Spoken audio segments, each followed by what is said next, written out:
আপনি যদি নবীর জন্ম উপলক্ষে কিছু করতে চান, তাহলে একটা করণীয় আপনি আপনার জন্য আছে, সেটা হলো নবী সাল্লাল্লাহু আলাইহি সাল্লামের জন্মের তারিখটা ইতিহাসের বইতে এক একটাতে এক এক রকম থাকলেও নবী সাল্লাল্লাহু আলাইহি সাল্লামের জন্মের দিবস, দিনটা কোন দিনে তার জন্ম হয়েছে, এই জিনিসটা কিন্তু চূড়ান্ত নির্দিষ্ট, সবাই জানেন।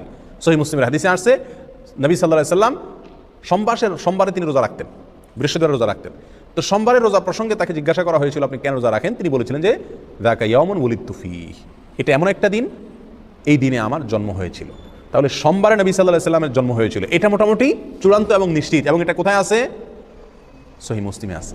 প্রিয় ভাইরা, তাহলে নবী সাল্লাল্লাহু আলাইহি সাল্লামের জন্মের দিনটা জানা সবাই, নির্দিষ্ট, তারিখটা কিনা নির্দিষ্ট না। আর সেই দিন উপলক্ষে তিনি কি করছেন? রোজা রাখছেন। সোমবার উপলক্ষে তিনি কি করছেন? রোজা রাখছেন। আর